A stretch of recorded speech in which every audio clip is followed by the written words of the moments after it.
हैं वो उद्घाटन करने पहुंचे हैं राशन महाअभियान का। थर्ड वेव का मुकाबला करने के लिए तैयार है। हमने स्वास्थ्य की सुविधाएं उपलब्ध करवाई हैं, फ्री में टेस्ट, फ्री में उपचार, फ्री में खाद्यान्न की योजना और फ्री में वैक्सीन सभी लोगों को उपलब्ध करवाने के एक बड़े कार्यक्रम को हम लोग आगे बढ़ा रहे हैं। लेकिन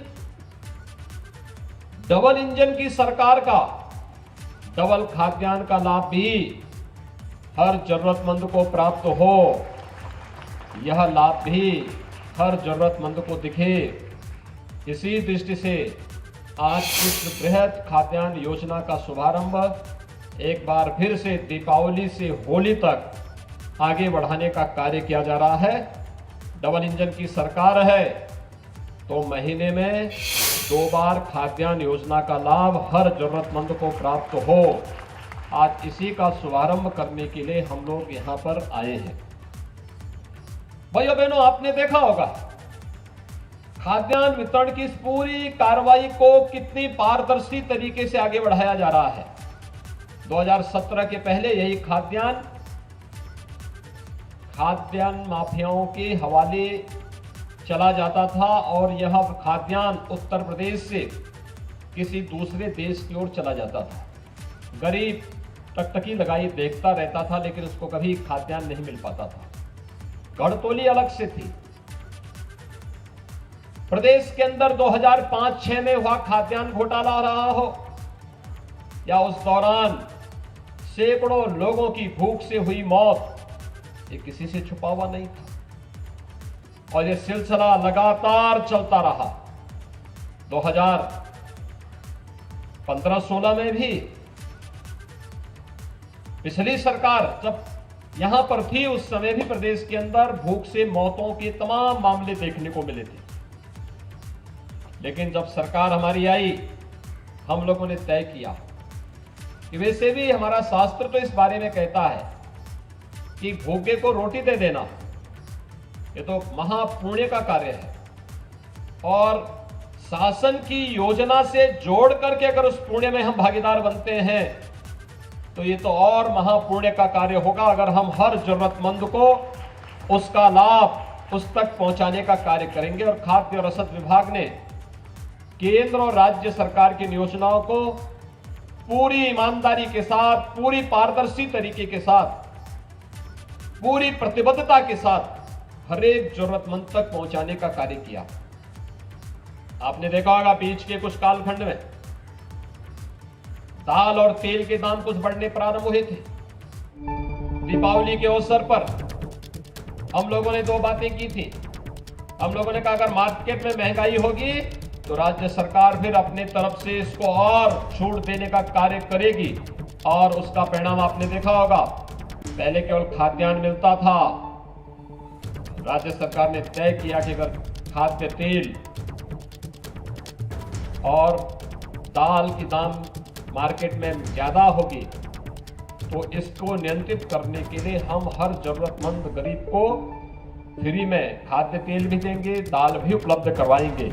और आज जो योजना लागू की जा रही है, प्रत्येक कार्ड धारक को जो अनुमन्य खाद्यान्न है, उस अनुमन्य खाद्यान्न के साथ साथ 1 किलो खाद्य तेल, 1 किलो नमक, 1 किलो अंत्योदय कार्ड धारक को 1 किलो चीनी और 1 किलो दाल भी इसके साथ उपलब्ध कराई जा रही है, और जो एकदम पैक्ड है।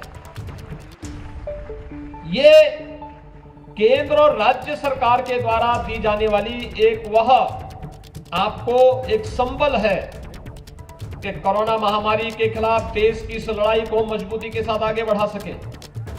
और उस लड़ाई को आगे बढ़ाने के लिए हम सब यहां पर आज आपके बीच में यहां पर उपस्थित हुए हैं। भाइयों बहनों, आपने देखा होगा लगातार सरकार इस महामारी से जूझ रही है। दुनिया के अंदर भारत से संपन्न तमाम देश होंगे, भारत से अच्छी स्वास्थ्य की सुविधाएं तमाम देशों में होंगी, लेकिन कोरोना प्रबंधन सबसे अच्छा भारत में, और भारत का भी सबसे अच्छा उत्तर प्रदेश में ही है। 25 करोड़ की आबादी में कोरोना छूमंतर, लेकिन इसका मतलब ये नहीं कि हम लापरवाही बरतें। इसका मतलब है हमें और भी सावधानी बरतनी है। और भी सावधानी बरतने के लिए जब टेस्ट फ्री में है, उपचार भी फ्री में है, खाद्यान्न योजना भी फ्री में है, तो भाइयों बहनों, फ्री वैक्सीन, सबको वैक्सीन, प्रधानमंत्री मोदी जी के इस मंत्र को भी हम सब जीवन में उतारें। कितने लोगों ने वैक्सीन लिया है? यहाँ पे सभी लोगों ने ले लिया है। बहुत सुंदर, मैं आप सबका अभिनंदन करता हूं। जिन लोगों ने अभी वैक्सीन नहीं लिया है, आप जरूर, आप भी एक कोरोना वॉरियर्स बनकर फ्री में वैक्सीन हर जरूरतमंद तक पहुंचाने का कार्य करेंगे। थर्ड वेव में एक बात देखने को मिल रही है कि अगर कहीं वायरस ने प्रभाव डाल ही दिया तो बहुत ज्यादा उस पर असर नहीं पड़ रहा है जिसने वैक्सीन ले रखी है।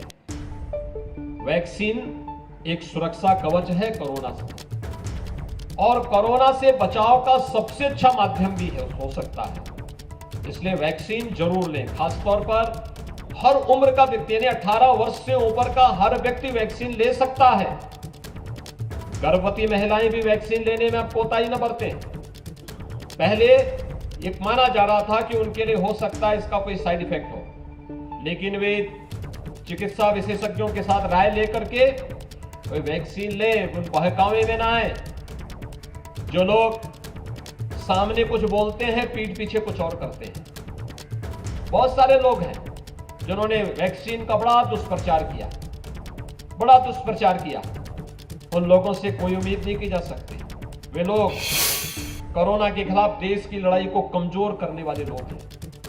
जब उनके पास सत्ता थी तब गरीबों का खाद्यान्न हड़प जाते थे, तब गरीब को शौचालय नहीं मिलता था, तब गरीब को मकान नहीं मिलता था, तब बच्चों को स्कॉलरशिप नहीं मिलती थी, तब गरीब को कोई बुनियादी सुविधाएं नहीं मिलती थी, बिजली नहीं आती थी, पानी नहीं मिलता था, साफ सफाई नहीं होती थी, किसी भी योजना का लाभ नहीं मिल पाता था। स्वास्थ्य केंद्रों में जाकर के देखें, वहां पर बदहाल स्थिति थी।